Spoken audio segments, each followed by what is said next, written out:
Baik, rekan-rekan semua. Jadi karena sudah lebih kurang 10 menit sudah kita tunggu, bagi yang belum bergabung, silahkan aktifkan kamera dan ganti namanya itu atau di rename dengan nama masing-masing. Karena di sini saya lihat masih ada tadi oke, sudah ya. Silakan diaktifkan kameranya semuanya karena saya akan mengambil screenshot terlebih dahulu.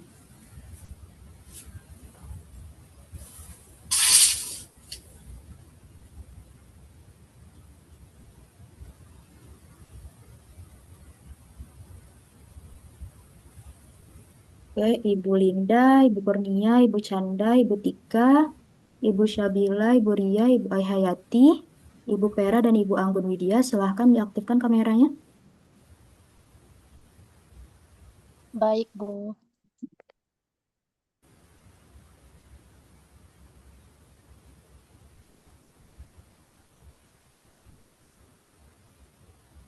Oke, saya screenshot saja lagi ya. Oke, sudah. Nah, rekan-rekan semuanya, sebelumnya Assalamualaikum warahmatullahi wabarakatuh. Salam sejahtera bagi kita semua. Muslim, namo budaya, dan salam kebajikan. Baik, rekan-rekan semuanya, selamat datang pada mata kuliah literasi karakter pembukaan dan metode SPG 105. Sebentar saya ambil dengan kelas 152. Nah, rekan-rekan semuanya sesuai dengan kesepakatan kita, di mana pelaksanaan TUEP kita yang pertama ini dilaksanakan pada hari Rabu, tanggal 22 April tahun 2026. Nah, di mana untuk mata kuliah kita ini terdiri dari 3 kali pertemuan. Untuk pertemuan pertama atau TUEP ini terdiri pada sesi 2, lalu TUEP yang kedua itu akan dilaksanakan pada sesi 5, dan TUEP yang ketiga akan dilaksanakan pada sesi 7. Rekan-rekan semuanya, dan sudah saya jelaskan juga ya di e-learning semuanya, bahwasanya untuk TUEP kita yang pertama ini, saya membuka 3 sesi. Untuk sesi pertama itu terkait dengan bagaimana rekan-rekan memperkenalkan dirinya, dari mana asalnya, lalu semester berapa, dan juga silakan sampaikan argumennya mengenai topik 1 dan juga topik 2 perkuliahan kita. Nanti saya akan sebutkan namanya satu persatu, lalu saya akan ambil absensinya juga, dan silahkan perkenalkan diri dan juga argumennya. Lalu yang kedua, sesi yang kedua itu saya membuka sesi penjelasan materi dan juga penjelasan tugas. Nah, perlu rekan-rekan semua ketahui juga bahwasanya nilai tugas ini memiliki persentase yang sangat tinggi di tuntutan kita, di mana sebesar 60% dan 40%-nya lagi adalah UAS. Jadi, diharapkan rekan-rekan dapat membuat tugasnya itu dengan semaksimal mungkin. Untuk tugas 1 berada pada sesi 3, tugas 2-nya itu berada pada sesi 5, dan tugas yang ketiganya itu berada pada sesi 7. Dan selanjutnya yang terakhir saya membuka sesi tanya jawab. Jadi bagi rekan-rekan yang ingin bertanya terkait dengan alur tutorial kita seperti apa, bagaimana pelaksanaannya, dan juga tugas yang akan dikerjakan, nantinya dipersilahkan. Baik, langsung saja ya saya sebutkan namanya dulu, silahkan aktifkan kamera dan juga mikrofonnya. Untuk yang pertama di sini, sebentar saya buka e-learning saya dulu. Yang pertama Ibu Murni Nurhidayah. Ibu Murni Nurhidayah hadir? Tidak ada ya? Oke, lanjut kita pada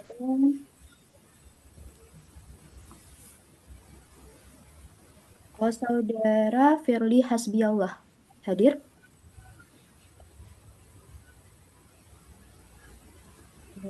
Oke, tidak hadir juga. Selanjutnya di sini saudara Tika apa ada. Oke, sebentar saya melihat dulu semuanya.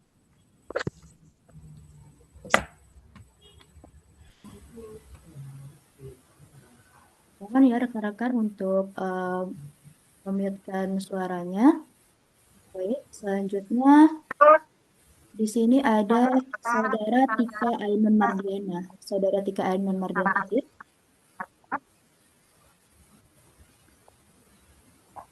Tidak ada juga ya, Saudara Tika. Ini ada di Zoom kita, Saudara Tika. Hadir, Silahkan. Bu. Oke, silahkan. Perkenalkan, Assalamualaikum warahmatullahi wabarakatuh. Waalaikumsalam warahmatullahi wabarakatuh. Yang terhormat Bapak, terhormat Ibu Tutor, dan sekalian teman-teman semua. Perkenalkan, nama saya Madiana, asal dari Pekalongan, Jawa Tengah, UPBJ. Assalamualaikum warahmatullahi wabarakatuh.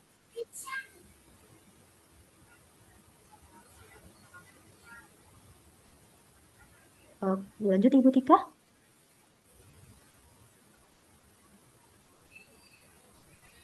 Perkenalkan, nama saya Tika Ainun Mardiana, asal Pekalongan, Jawa Tengah, Baik. dari UT Semarang,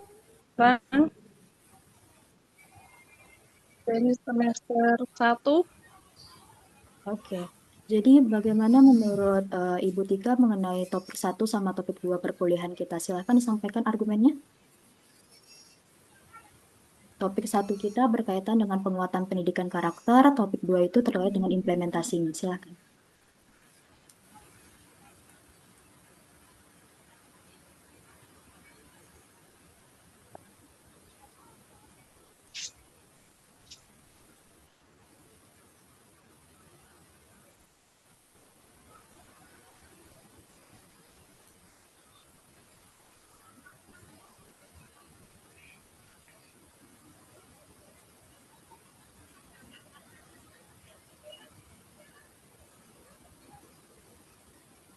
Bagaimana Ibu Tika? Ya, berarti kita lanjutkan saja dulu ya. Selanjutnya ada Saudara Rindu Maharani. Hadir? Saudara Rindu Maharani? Oke, tidak ada ya. Lanjut. Saudara Darwana? Oke, tidak ada juga. Selanjutnya, Saudara Nurfilda. Silahkan.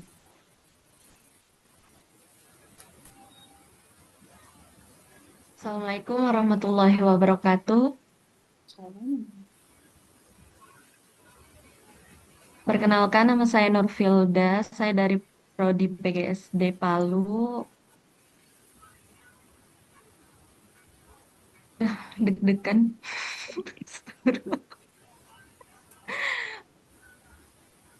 Di sini saya akan eh, membacakan kesimpulan dari Astagfirullah. Dari diskusi satu dulu. Maaf ini Ibu, nervous. Tidak Oke, apa-apa. Lanjut saja. diskusi satu. Di diskusi satu, kesimpulan saya ialah program penguatan pendidikan karakter atau PPK itu merupakan langkah penting dalam membentuk generasi yang tidak hanya cerdas akademik, tetapi juga memiliki moral, etika, dan kepribadian yang kuat di tengah tantangan era digital. PPK berfungsi sebagai penyaring pengaruh negatif sekaligus menyeimbangkan kecerdasan intelektual dan emosional siswa. Keberhasilan program ini sangat bergantung pada kerjasama antara sekolah, keluarga, dan lingkungan, serta keteladanan nyata dari guru. Tentu contoh langsung dari pendidik, nilai-nilai karakter akan sulit tertanam secara efektif. Oleh karena itu, PPK perlu diterapkan secara konsisten, adil, dan berbasis praktik nyata agar mampu menciptakan lingkungan pendidikan yang positif dan membangun karakter siswa. Untuk kesimpulan saya, untuk diskusi kedua ialah tantangan dalam implementasi program penguatan pendidikan karakter tidak hanya berasal dari siswa, tetapi juga dari berbagai faktor sistematik. Astagfirullah. salah.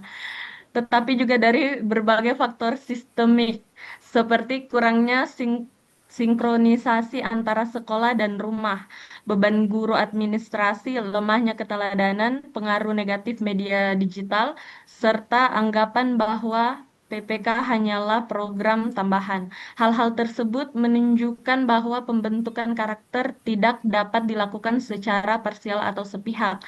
Oleh karena itu, keberhasilan PPK sangat bergantung pada keterlibatan semua pihak secara konsisten, mulai dari guru, orang tua, hingga lingkungan masyarakat. Selain itu, diperlukan penguatan peran guru sebagai teladan, penyederhanaan beban administratif, serta integrasi nilai-nilai karakter ke dalam seluruh aktivitas pembelajaran.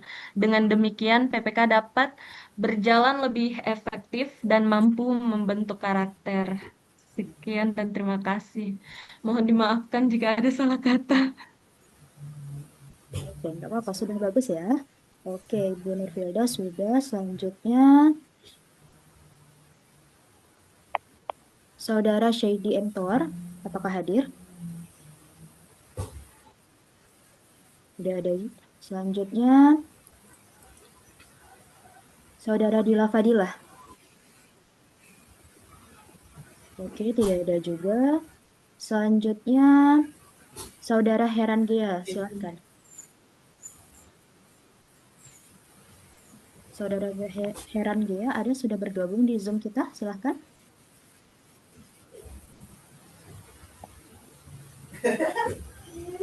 Terima kasih kesempatan yang telah diberikan kepada saya.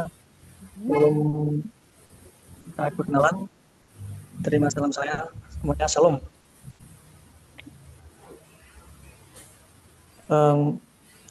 Perkenalkan, nama saya Heran Gia. Saya dari bentar. Bisa dikeraskan sedikit suaranya, Bapak? Halo, Oke, baik, sudah. baik. Perkenalkan, nama saya Heran Gia dari PBG, UPN dan Prodi 3SD.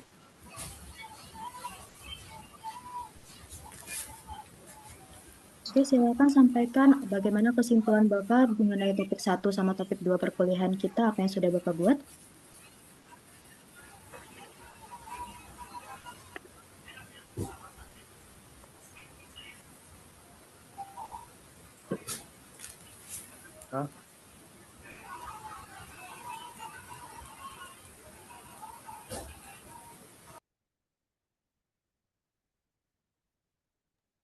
Oke, silakan Bapak.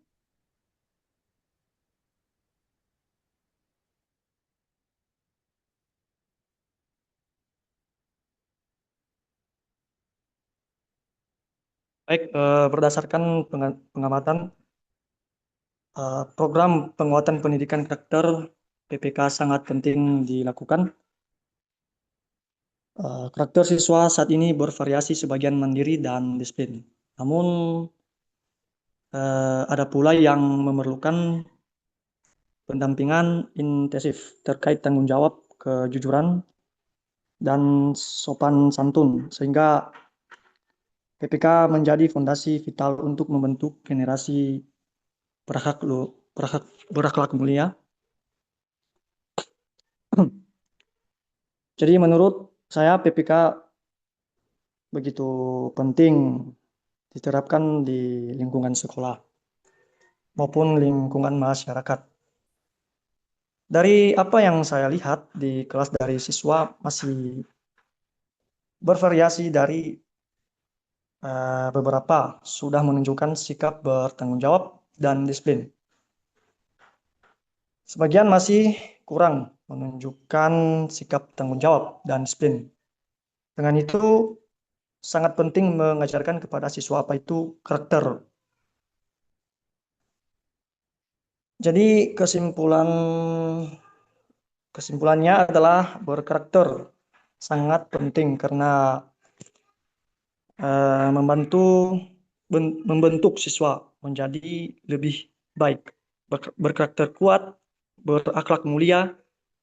Dengan adanya PPK diharapkan juga siswa tidak hanya unggul akademik, tetapi juga mempunyai nilai akhlak yang baik.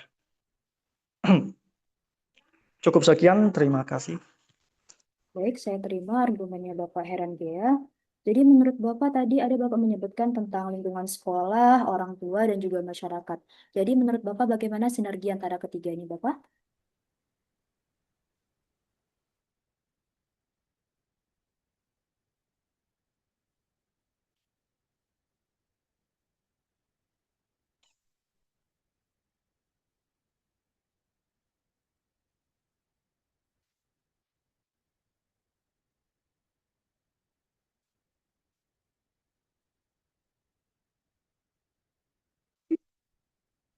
Baik, nanti saya tanyakan lagi ya kepada Bapak Herangea. Selanjutnya, Saudara Dede Igel Sugiono. Oke, belum bergabung ya. Selanjutnya, Saudara Rizka Ayu Fauzia, silahkan.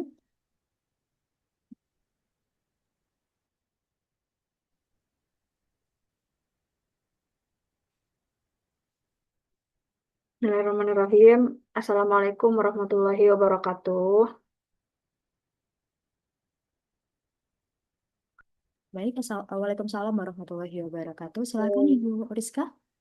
Perkenalkan, nama saya Rizka Ayu Fauziah dari Prodi PGSD semester 1.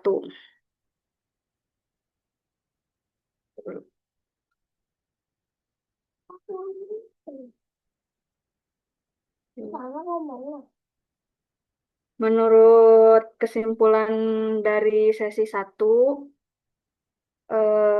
penguatan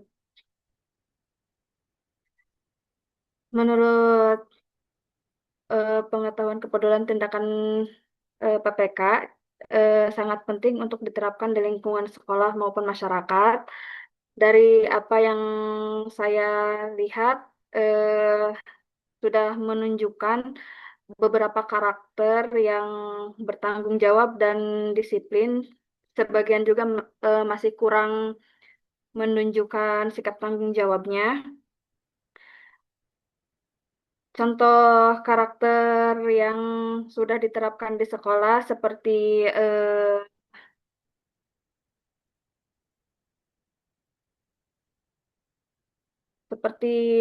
tanggung jawab kedisiplinan, datang ke sekolah tepat waktu, dan mengikuti kegiatan program-program di sekolah.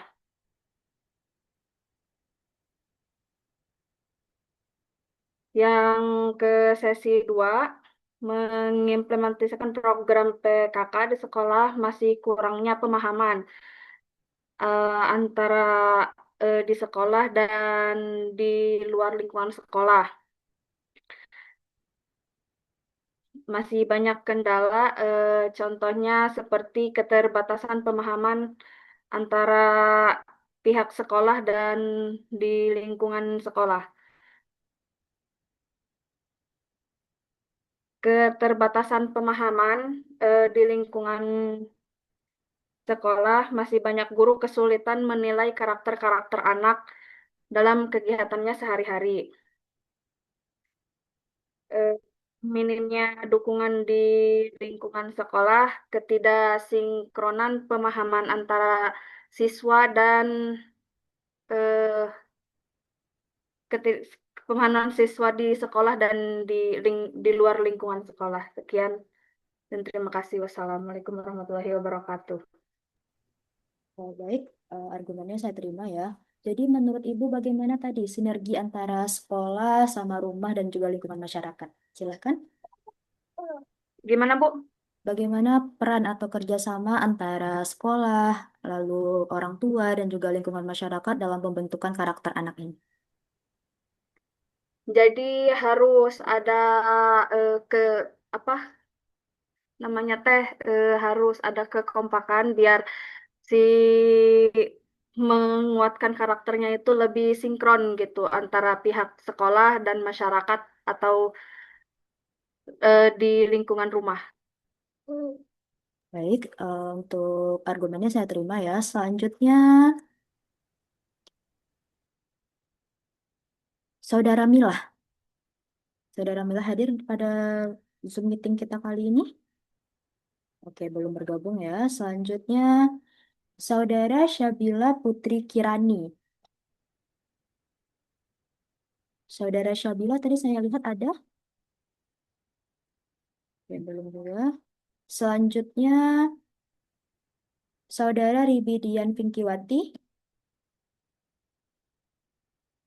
Oke, tidak ada juga ya. Selanjutnya, Saudara Surya Putri. Baik, belum juga bergabung. Selanjutnya, Saudara Anggun Widya Pratiwi. Apakah sudah bergabung, Saudara Anggun? Oke, belum ya. Selanjutnya, Saudara Ai Hayati, silahkan.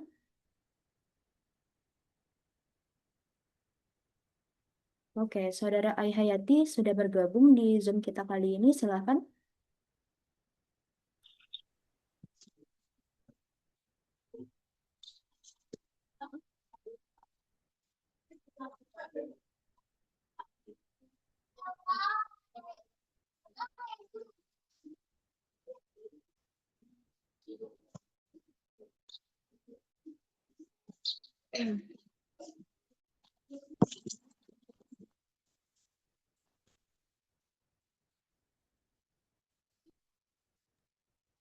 Silahkan, Saudara Ai Hayati. Iya. Assalamualaikum warahmatullahi wabarakatuh. Waalaikumsalam. Perkenalkan, nama saya Ani Hayati, mahasiswa PGSD UT Bandung. Diskusi pertama, saya membahas tentang pentingnya program penguatan pendidikan karakter. Dari pengalaman saya mengajar, masih banyak yang perlu dibimbing dalam hal karakter seperti disiplin, kesabaran, dan sikap saling menghargai. Contohnya, masih ada yang sering terlambat. Hal ini menunjukkan bahwa pendidikan karakter memang sangat dibutuhkan. PPK penting karena bisa membentuk akhlak melalui kebiasaan baik sehari-hari, membantu mengurangi konflik antar siswa, memperkuat kerjasama antara tua, masyarakat. Intinya PPK itu sangat penting diterapkan agar terbentuk generasi yang tidak hanya cerdas tapi juga berakhlak baik.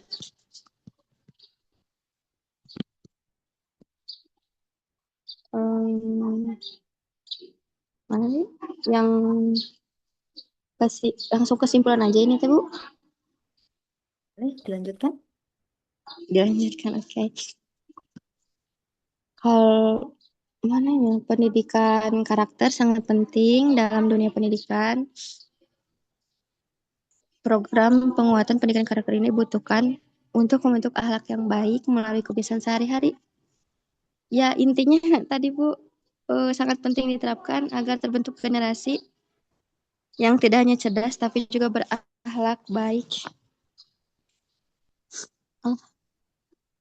Oke, baik.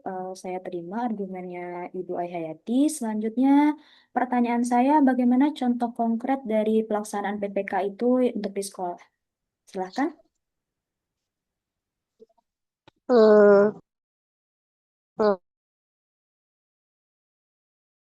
Pelaksanaan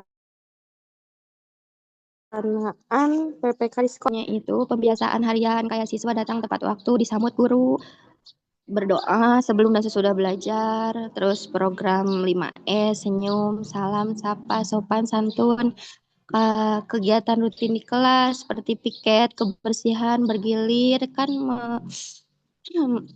melatih tanggung jawab dan kerjasama, diskusi kelompok, menghargai pendapat dan toleransi, lalu kegiatan literasi seperti membaca 10-15 menit sebelum pembelajaran dimulai. Terus kegiatan ekstrakurikuler kayak pramuka, olahraga, kegiatan seni juga untuk membentuk percaya diri dan kreativitas. Lalu keteladanan guru. Jadi gurunya juga harus menjadi contoh langsung dalam sikap sehari-hari. Terus kerjasama dengan orang tua, komunikasi rutin, di grup WA atau pertemuan gitu Bu. Oke, argumennya Baik. saya terima ya. Oke, lanjut. Ya. Selanjutnya untuk Saudara Muhammad Rizky Nurul Fauzi ini sudah minta izin kepada saya. Selanjutnya Ibu Lilis juga sudah minta izin kepada saya. Dan tinggal berapa mahasiswa lagi? Ada 6 mahasiswa lagi, yaitu Ibu Canda Aprilia Putri. Silahkan.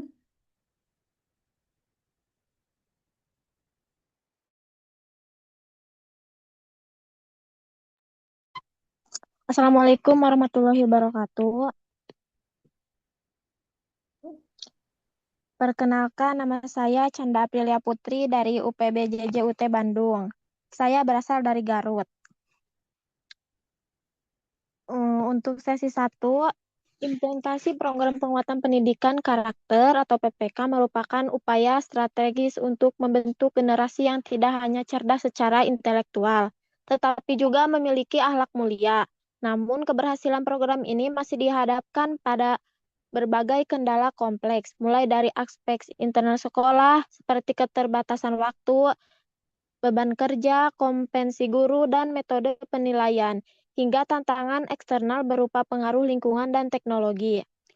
Oleh karena itu, diperlukan upaya berkelanjutan untuk memperkuat sinergi tripusat pendidikan, sekolah, keluarga, dan masyarakat. Meningkatkan kapasitas guru serta membangun ketahanan karakter peserta didik agar tidak mudah terpengaruh oleh hal-hal negatif. Penyelesaian kendala-kendala tersebut menjadi kunci agar nilai-nilai karakter dapat benar-benar tertanam menjadi budaya, bukan sekedar formalitas program.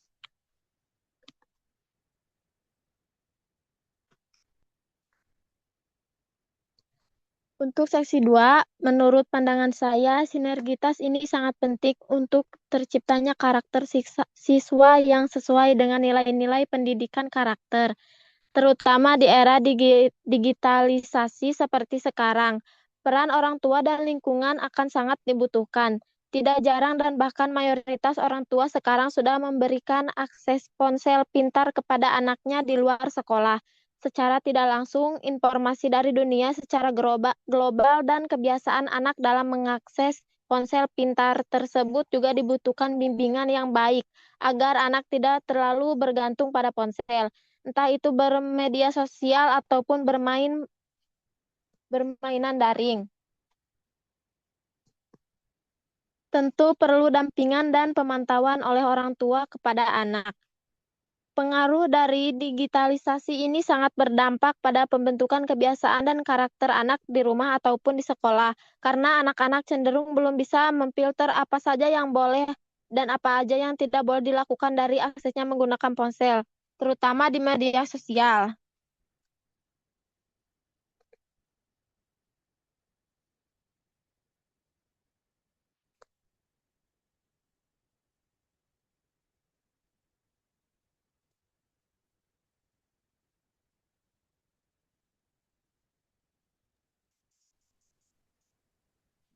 Oke, Ibu Canda bagaimana? Sudah selesai? Udah, Bu. Oke, sudah. Selanjutnya, Ibu Linda Nurlinda. Silahkan.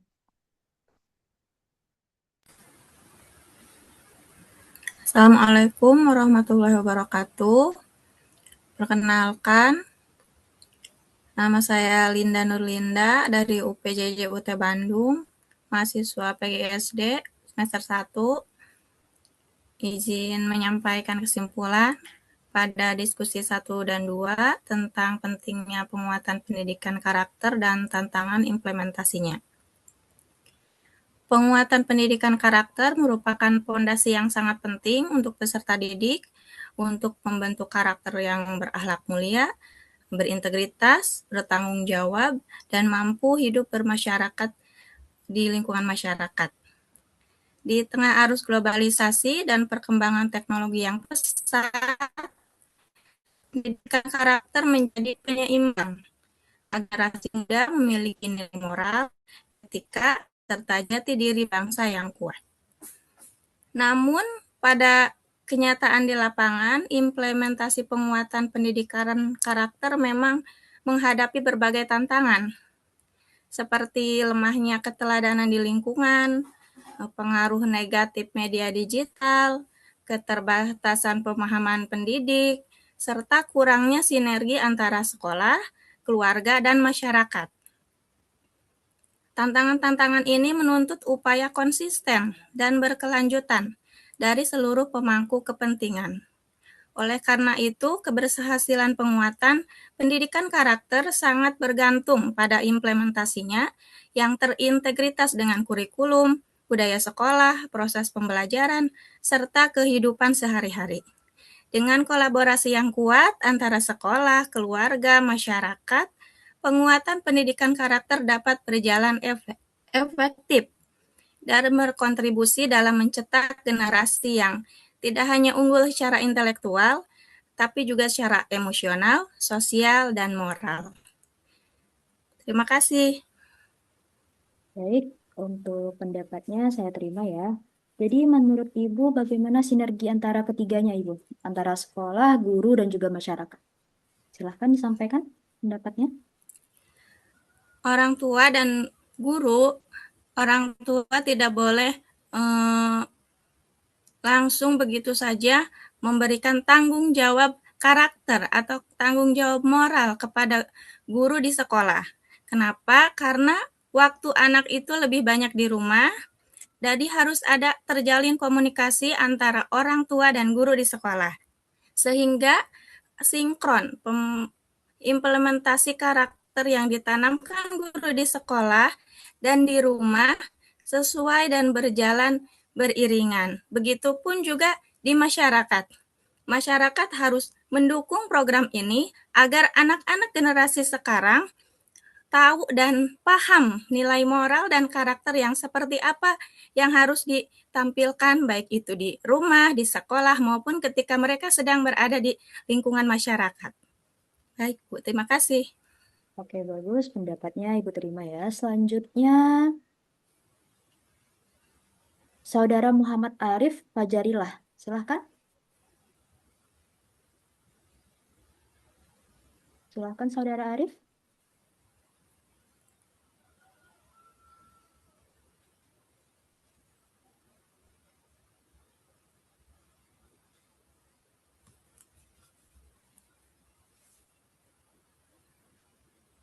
Baik, kita lanjutkan saja kepada Saudara Rontina Sitohang. Kepada Saudara Rontina, disilahkan.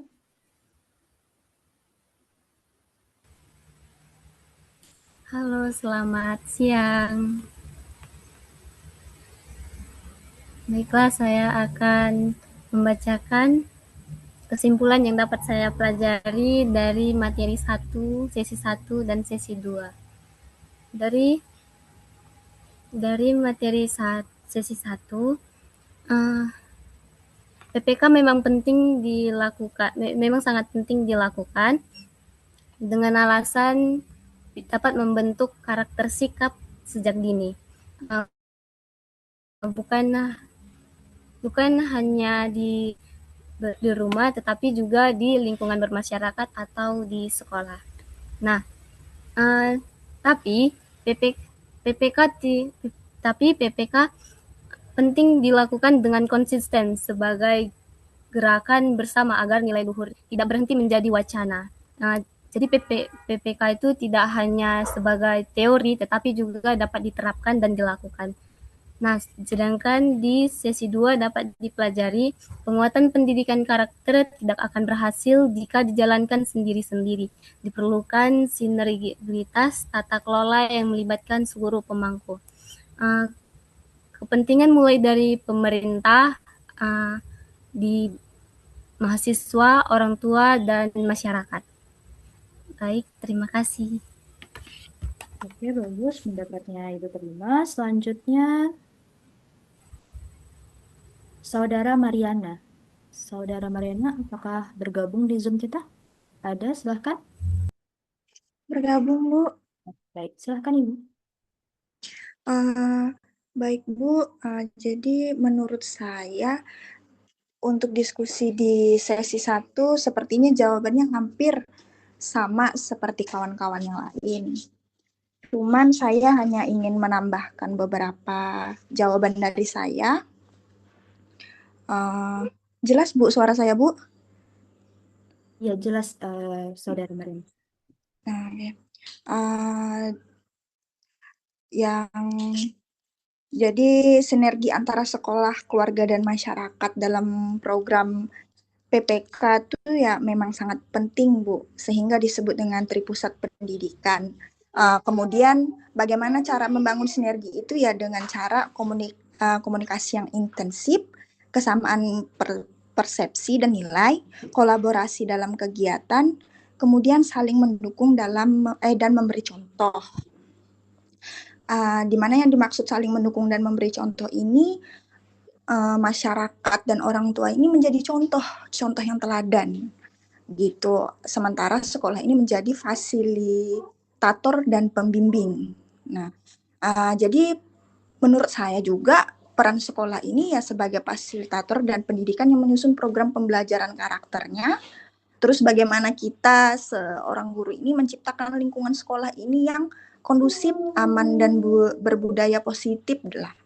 Kemudian menjadi contoh teladan bagi siswa melalui perilaku guru dan staf sekolah yang lainnya. Kalau dari pihak keluarga atau orang tua mungkin sebagai pendidik pertama dan utama, karena bagaimanapun mereka yang tahu dasar pembentukan karakter anak mereka sendiri, gitu. Kemudian memberikan keteladanan dalam sikap religius, jujur, dan disiplin dalam kehidupan sehari-hari. Mungkin dari bangun pagi, kemudian waktunya belajar jam berapa, waktunya menonton jam berapa, tidurnya jam berapa, itu harus memang sudah didisiplinkan dari sejak dini. Kemudian harus memantau kegiatan anak nih, seperti yang dibilang pada rekan sebelumnya, penggunaan gadget dan pergaulan itu sangat penting gitu. Terus peran masyarakat dalam lingkungan yaitu menciptakan lingkungan pergaulan yang sehat. Kemudian menyediakan fasilitas umum yang mendukung kegiatan positif seperti lapangan olahraga, tempat ibadah, itu pasti udah pasti. Kemudian ikut mengawasi dan menegur jika ada perilaku anak-anak atau siswa-siswa yang memang butuh bimbingan sejak dini. Jika melakukan penyimpangan lah di luar sekolah itu wajib ditegur. Kemudian bisa kita melakukan gotong royong atau bakti sosial. Begitu sih Bu menurut saya. Terima kasih.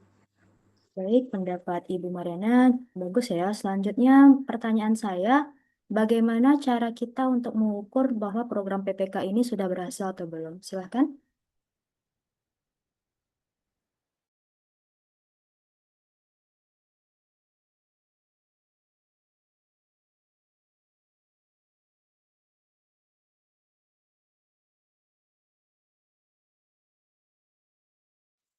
Maaf Bu, gimana pertanyaannya tadi Bu? Bagaimana cara Ibu untuk mengukur bagaimana program PPK ini sudah berhasil atau belum diterapkan di lingkungan sekolah?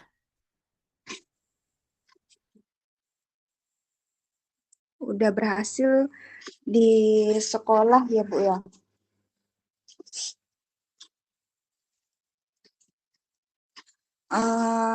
Menurut saya, untuk mengetahui apakah program PPK ini di sekolah sudah berhasil atau belum, kita bisa melakukan melalui beberapa indikator keberhasilan dan cara penilaian lah Bu. Misalnya salah satunya dari melalui perubahan perilaku siswa.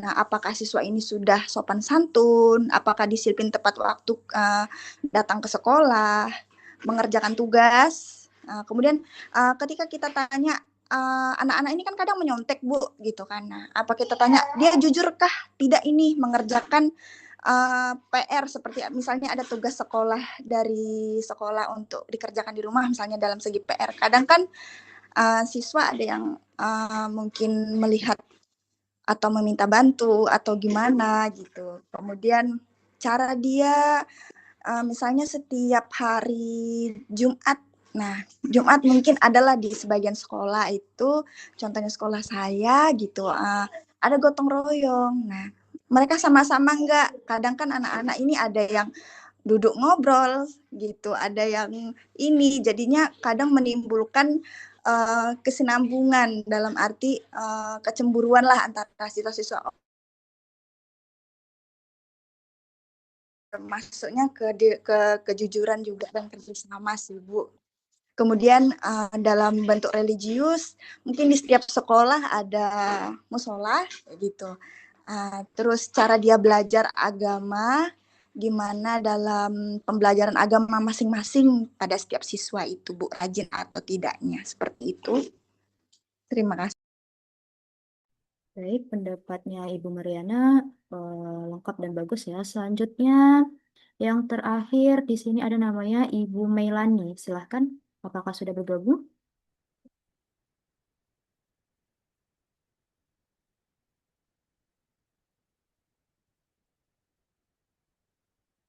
Ibu Meilani. Oh, mohon saya ada lihat nama di Zoom ini 824. Silahkan dirindam dulu namanya.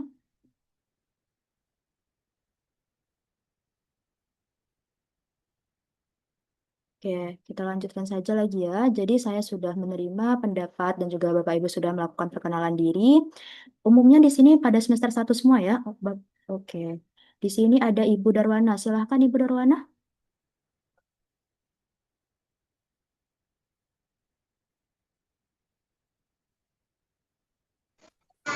Ya, baik Bu. Ya, sebelumnya kami mohon maaf karena tidak bisa menyalakan kamera. Karena takutnya jaringan kami terganggu nanti. Iya, baik. Assalamualaikum warahmatullahi wabarakatuh. Waalaikumsalam warahmatullahi wabarakatuh. Ya, salam kenal untuk teman-teman semua, untuk Ibu dosen juga. Perkenalkan, nama kami Darwana. Kami berasal dari UT Makassar. Kemudian kami sekarang domisili di Kabupaten Kepulauan Selayar. Iya, kesimpulan yang bisa kami ambil dari sesi 1 terkait apakah penting PPK dilaksanakan di kelas maupun di sekolah. Menurut kami pribadi, pelaksanaan penguatan pendidikan karakter ini sangat penting untuk dilakukan, terutama di sekolah, karena jika kita sama-sama melihat bagaimana kondisi anak-anak kita sekarang itu yang memiliki karakter yang berbeda-beda, kemudian banyak sekali karakter yang berbeda-beda dan karakter yang berbeda-beda, sehingga pada pelaksanaan penguatan pendidikan karakter ini, jika ada karakter dari siswa kita atau anak-anak kita yang belum atau yang tidak sesuai yang kita harapkan, maka diharapkan dalam penguatan karakter ini bisa menyamai karakter yang kita harapkan itu. Ya. Kemudian yang kedua, kenapa penting PPK ini dilaksanakan di sekolah? Sejatinya pendidikan di sekolah itu tidak hanya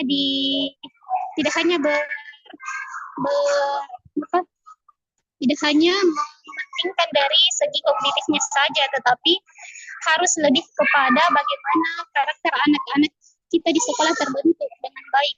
Misalnya sopan santun, kemudian sopan santun, kemudian rasa tanggung jawab, rasa percaya diri. Nah, dalam pendidikan penguatan karakter ini juga diharapkan karakter-karakter itu terbangun dari anak-anak kita, sehingga penting sekali untuk melaksanakan penguatan pendidikan karakter itu. Kemudian alasan kenapa penting untuk melaksanakannya, karena di zaman kita sekarang ini kita dan anak-anak kita begitu bebas untuk kemudian mengakses sosial media, yang kemudian di dalam sosial media kita tahu bersama bahwasanya ada informasi yang baik atau yang perlu kita ketahui, tapi ada juga yang tidak baik, sehingga jika anak-anak yang belum mampu untuk memfilter itu, maka otomatis di situ akan mempengaruhi karakternya, sehingga jika kembali ke sekolah, pendidikan penguatan karakter ini diharapkan mampu memberikan pemahaman kepada anak bagaimana untuk kemudian mereka mampu membedakan mana yang bisa mereka tiru dan mana yang tidak bisa mereka ambil dari sosial media itu sendiri. Ya. Kemudian pada sesi kedua, di situ kita membahas tentang kendala dari yang dihadapi guru dalam mengimplementasikan penguatan pendidikan karakter ini. Nah, dalam yang kami lihat, yang kami rasakan juga, kemudian kendala yang paling sering dialami oleh guru kami simpulkan ada 3.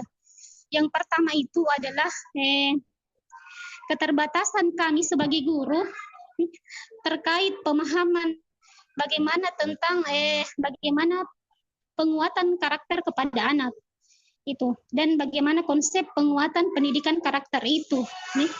Kemudian yang kedua, keterbatasan waktu, karena waktu kita bersama dengan anak-anak di sekolah itu sangat-sangat terbatas. Nah, sedangkan anak-anak lebih banyak di rumah, sehingga perlu ada kerjasama yang baik antara orang tua, pendidik, dan dalam hal ini yang terdidik atau siswa kita. Kemudian yang ketiga, kurangnya sinergi, kurangnya sinergitas antara pihak orang tua, pendidik maupun yang para siswa kita. Ya baik Ibu, cukup sekian dari kami. Baik, pendapat Ibu Darwana saya terima ya, dan pendapatnya cukup bagus. Selanjutnya, karena sesi 1 kita sudah selesai, Bapak Ibu sudah memperkenalkan diri dan juga menyampaikan argumennya. Selanjutnya kita masuk pada sesi yang kedua, di mana sesi kedua ini saya akan melakukan penjelasan materi dan juga penjelasan tugas. Mohon disimak dengan baik.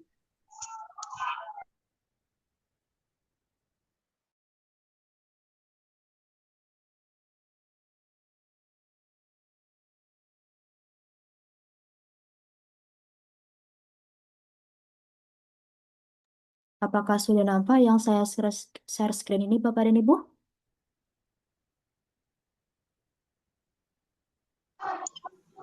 Ya, nampak, Bu. Saya lanjutkan ya. Di saya karena jaringan, Bu, jadi belum muncul. Oke, baik. Yang lain bagaimana? Sudah ya berarti? Oke, saya lanjutkan saja.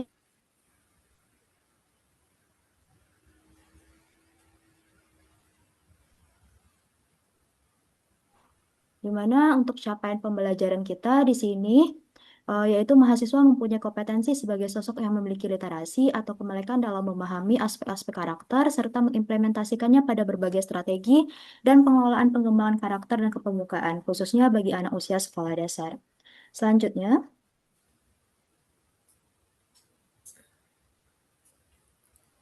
untuk materi atau modul kita, modul untuk literasi karakter dan kepramukaan ini terdiri atas 9 modul. Untuk materi 1, 2, dan 3 sudah kita pelajari pada sesi 1 sama sesi 2. Untuk sesi 1 itu berkaitan dengan materinya hakikat literasi karakter, tahapan perkembangan karakter, serta penguatan pendidikan karakter. Selanjutnya, untuk materi yang kedua yaitu terkait dengan keterpaduan strategi tata kelola dan implementasi penguatan pendidikan karakter. Yang ketiga berkaitan dengan asesmen atau evaluasi pendidikan karakter. Selanjutnya pendidikan karakter dalam gerakan kepramukaan. Lalu kita akan juga belajar tentang konsep pembimbing dan juga strategi pembimbingan pramuka di sekolah dasar, bagaimana model pendidikannya itu, lalu pendidikan karakter anti korupsi, profil belajar Pancasila, dan yang terakhir pada sesi 8 baru kita menganalisis bagaimana kasus-kasus yang berkaitan dengan pendidikan karakter bagi anak usia sekolah dasar sesuai dengan fakultas kita ya sama jurusan kita. Nah, selanjutnya untuk alur tutorial. Seperti yang sudah Bapak dan Ibu juga lihat pada bagian pendahuluan, di mana untuk web kita atau tutorial webinar kita ini yaitu pada sesi 2, 5, dan juga 7. Untuk tanggal-tanggal pentingnya di sini untuk web 1 yaitu dari tanggal 20 sampai 26 April. Silahkan nantinya para tutor dan juga mahasiswa mendiskusikan terkait dengan jadwal pelaksanaannya. Lalu web kedua yaitu dari tanggal 11 sampai 17 Mei. Dan yang web ketiga yaitu dari tanggal 25 Mei sampai dengan 31 Juni. Dan selanjutnya untuk tugas itu terdapat pada sesi 3, sesi 5, dan juga sesi 7. Nah, perlu Bapak Ibu ketahui juga bahwa nilai akhir mata kuliah ini ditentukan oleh nilai tugas atau nilai praktiknya, yaitu sebesar presentasinya itu 60%, sedangkan untuk nilai UAS adalah sebesar 40%. Jadi di sini Ibu harapkan kepada Bapak dan Ibu juga untuk dapat mengerjakan tugas dengan sebaik-baiknya, untuk pelaksanaannya itu sekitar 2 minggu untuk dikumpulkan, tetapi usahakan untuk dikumpulkan secepatnya untuk mendapatkan feedback dari Ibu. Oke, selanjutnya masuk kita pada sesi ke-1. Sesi 1. Maaf Ibu, saya boleh bertanya, boleh menyampaikan dulu? Boleh. Tadi saya lupa perkenalan, nama saya Mariana dari UT Salut Tumbang Titi, Bu. Jadi saya di semester ini sudah semester lanjut sebenarnya. Jadi saya ngulang mata kuliah ini. Nah, untuk di e-learning itu di akun saya itu cuma sampai sesi 2 dan sampai diskusi 2 aja, Bu. Jadi mengenai masalah tugas-tugas itu saya masih nggak jumpa gitu di akun itu gitu, sampai agak pusing juga. Kemarin sempat ada kendala nggak bisa masuk ke akun e-learning, rupanya harus di-reset dulu. Jadi baru saya bisa masuk itu minggu kemarin itu gitu. Karena dari pihak UT-nya juga mungkin yang diurus bukan cuma satu, karena ada kendala-kendala itu, jadi punya saya minta riset karena nggak bisa masuk itu gitu, Bu. Oke, Bu Mariana, jadi untuk sesinya itu memang kita sampai sesi 2 sekarang ini yang bisa diakses oleh mahasiswa, sedangkan untuk tugas itu terdapat pada sesi 3. Jadi minggu depan baru nantinya terbuka sesi 3 untuk mahasiswanya ya Bu Mariana. Selanjutnya untuk sesi 1 sama sesi 2 apakah sudah dikerjakan diskusi sama kuisnya? Sudah, Bu. Alhamdulillahnya sudah dikerjakan. Cuman ya itu, Bu, karena kemarin keterlambatan akses riset dari informasi dari admin UT-nya, jadi pas diskusi 1 itu saya telat mengerjakan, tapi tetap saya kerjakan sampai pada akhirnya diskusi 2 sudah saya selesaikan gitu, Bu. Dan untuk sesi 1 memang diperpanjang ya untuk informasinya sampai Sabtu depan kalau tidak salah. Jadi tidak apa untuk diisi dulu diskusi 1-nya. Jadi bagi mahasiswa yang terlewat sesi 1-nya silahkan dikerjakan sekarang sampai hari Sabtu untuk diskusi sama kuisnya karena nilainya ini masuk pada nilai akhir juga. Nah, sekarang saya lanjutkan lagi ya penjelasan materinya. Exercise sebentar ya. Oke, ini dia. Nampak ya Bapak dan Ibu ya? Nah, selanjutnya kita masuk pada sesi 1. Jadi pada sesi 1 ini sebelum kita mempelajari tentang penguatan pendidikan karakter, jadi kita perlu memahami dulu apa itu perbedaan karakter, moral, dan juga kepribadian. Nah, untuk moral itu sendiri merupakan ajaran atau pedoman perilaku yang baik dan juga buruk untuk menentukan batas-batas penerimaan dan penghargaan dari pikiran, perasaan, dan perbuatan yang dipandang layak dan baik oleh lingkungannya.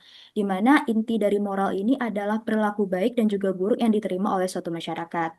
Sedangkan karakter itu sendiri merupakan pengetahuan, kepedulian, dan juga tindakan seseorang yang sudah melebur dan menyatu dalam diri seseorang, yang sudah menjadi ciri unik dan sudah menjadi kebiasaan hidup yang tampak dari konsistennya. Jadi karakter ini bisa juga kita sebut sebagai sifat yang diperoleh oleh seseorang itu sepanjang mereka hidup, di mana karakter seseorang itu tentunya berbeda-beda sesuai dengan proses kehidupannya. Dan selanjutnya yaitu tentang kepribadian. Nah, untuk perbandingan antara kepribadian dan juga karakter ini, dasar perbandingannya dari arti, lalu ada representasi, sifat, apa itu, lalu kodratnya bagaimana, ekspresi, perubahan, pengenalan, lalu konsep Rousseau-nya bagaimana. Lalu untuk arti, kepribadian ini merupakan atau mengacu pada kualitas pribadi yang seharusnya dan ditampakkan keluar yang sesuai dengan harapan masyarakat. Sedangkan karakter ini mengacu pada kualitas moral yang khas, yang sama dalam penampilan lahiriah dan batiniah serta menetap pada diri seseorang. Dan selanjutnya untuk representasinya ini, untuk kepribadian menjadi siapa kita sebenarnya, sedangkan karakter itu siapa kita sebenarnya secara aktual atau secara nyatanya bagaimana. Untuk cirinya, kepribadian ini lebih kepada penampilan fisik, sedangkan karakter ini lebih kepada psikisnya terkait dengan mental dan juga moral seseorang. Lalu terkait dengan apa itu, kepribadian ini merupakan identitas, sedangkan karakter sebagai perilaku menetap yang dipelajari sepanjang hidup. Dan selanjutnya yaitu ada ekspresi. Ekspresi ini kepribadian berkaitan dengan penampilan luar seseorang, dan karakter ini berkaitan dengan ciri-ciri orang yang abstrak. Selanjutnya terkait dengan perubahan. Untuk perubahan, untuk kepribadian ini dapat berubah seiring waktu, sedangkan karakter ini relatif lebih menetap. Lalu untuk pengenalannya di sini untuk kepribadian kesannya itu sekilas dan penampakannya itu atau penampilannya nampak sekilas, sedangkan karakter kesan yang diperoleh itu setelah mengenal relatif yang lebih lama. Dan yang terakhir ada konsep Rousseau. Konsep ini berkaitan yaitu dari inti pemikiran dari Rousseau itu sendiri, di mana manusia itu pada dasarnya baik secara alami. Tapi adanya kerusakan yang muncul karena adanya pengaruh sosial, contohnya itu seperti perbandingan. Untuk kepribadian itu bersifat self-esteem atau penghargaan diri, di mana kepribadian ini bergantung pada penilaian orang lain, sedangkan karakter tidak bergantung kepada penilaian orang lain atau disebut juga dengan self-love. Jadi intinya, perbedaan antara karakter, moral, dan juga kepribadian ini, moral ini sebagai standar nilai, yaitu nilai baik dan juga buruk yang diterima suatu masyarakat. Kalau karakter ini merupakan wujud nyata dari moral yang ditampilkan melalui tindakan sehari-hari, sedangkan kepribadian ini merupakan sifat dari seseorang itu. Selanjutnya kita masuk pada tahap perkembangan karakter, lalu perkembangan moral, dan juga perkembangan kepribadian. Untuk tahapan perkembangan karakter itu terbagi menjadi 4, ada tidak sadar dan tidak terbiasa, sampai terbiasa dan dikenali menjadi suatu ciri khas. Nah, Bapak dan Ibu, untuk penjelasannya, tidak sadar dan tidak terbiasa ini berarti seseorang belum tahu bahwa suatu perilaku itu penting atau bernilai baik dan juga belum pernah melakukannya. Contohnya di sini, saya contohkan pada sikap disiplin. Contohnya, siswa belum menyadari pentingnya disiplin sehingga sering terlambat datang ke sekolah. Lalu yang kedua, tahapannya itu sadar dan tidak terbiasa. Jadi di sini, siswa sudah tahu mana yang baik dan juga mana yang buruk, tetapi belum konsisten untuk melakukannya sehingga diperlukan peran orang tua dan juga guru untuk mengawasinya. Contohnya di sini yaitu siswa tahu harus datang tepat waktu, tetapi masih sering datang terlambat. Dan yang ketiga terkait dengan sadar dan tidak terbiasa. Jadi kalau sadar dan tidak terbiasa ini maksudnya di mana siswa sudah sadar dan mulai membiasakan diri. Contohnya, siswa mulai datang tepat waktu. Dan yang terakhir yaitu terbiasa dan dikenali menjadi suatu ciri khas, di mana perilaku itu sudah konsisten muncul dan juga tidak perlu disuruh atau diawasi lagi. Selanjutnya, tahapan perkembangan moral. Untuk tahapan perkembangan moral ini terbagi menjadi 3, ada pra-konvensional dan juga pasca-konvensional. Untuk pra-konvensional ini, ciri-cirinya, ciri utamanya itu patuh karena takut hukuman atau ingin hadiah. Jadi, orientasi siswa itu adalah hukuman ataupun hadiah. Jadi, mereka berpikir kalau misalnya mereka taat aturan, maka akan mendapatkan hadiah, sedangkan melanggar aturan, maka akan mendapatkan hukuman. Selanjutnya ada tingkat konvensional. Untuk tingkat konvensional ini berarti perilaku itu didasarkan pada aturan sosial, intinya karena ingin diterima oleh lingkungan. Dan yang terakhir baru adanya pasca konvensional. Untuk pasca konvensional ini ciri utamanya berarti bahwa siswa atau seseorang itu telah memahami alasan mengapa patuh terhadap aturan yang ada. Dan yang terakhir yaitu ada tahap perkembangan kepribadian, mulai dari masa kanak-kanak, lalu masa remaja dan remaja dewasa, lalu usia setengah tua dan fase usia tua. Untuk masa kanak-kanak di sini diperlukan sekali peran dari lingkungan terdekatnya, terutama dari lingkungan keluarga. Lalu ada fase atau masa remaja dan juga remaja dewasa. Jadi pada fase ini di mana anak berusaha untuk atau melakukan proses pencarian jati dirinya.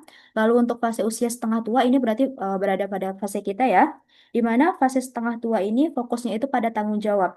Cirinya di sini fokus pada karir, keluarga, dan juga kontribusi sosial. Dan yang terakhir yaitu pada fase usia tua, di mana ciri utama dari fase usia tua ini adanya refleksi diri dan juga penerimaan hidup. Dan selanjutnya kita masuk pada perbedaan pendidikan karakter dengan latihan sosial, latihan moral, dan juga pendidikan moral. Di mana latihan sosial ini berarti mengetahui dan juga menerima pembatasan yang ketat yang dibuat oleh komunitas tertentu. Lalu ada latihan moral, yaitu bagian dari aturan sosial yang dalam komunitas itu diambil untuk memenuhi persyaratan ini dan dengan demikian dapat diterima oleh setiap anggota yang rasional. Dan yang terakhir ada pendidikan moral, yaitu kegiatan yang dilakukan secara sengaja, yaitu kegiatan pembelajaran yang dilakukan terutama oleh guru yang profesional untuk tujuan membina keunggulan moral dari siswanya. Dan yang selanjutnya pentingnya penguatan pendidikan karakter ada dari segi hukum, dari segi politik, dan juga sosial budaya. Untuk segi hukum itu sendiri terdapat dalam Undang-Undang Nomor 20 Tahun 2003 Pasal 3 tentang Pendidikan Nasional, di mana fungsi dari pendidikan nasional itu yang pertama sesuai dengan slide yang ada yaitu mengembangkan kemampuan, membentuk wadah, dan juga membentuk peradaban bangsa. Lalu ada segi politik, ada agenda Nawacita Nomor 8 sampai kepada arahan khusus Presiden kepada Mendikbud untuk memperkuat pendidikan. Dan yang terakhir yaitu melalui sosial budaya, yaitu mempersiapkan generasi emas 2045 yang bertakwa, nasionalis, tangguh, mandiri, dan memiliki keunggulan bersaing secara global.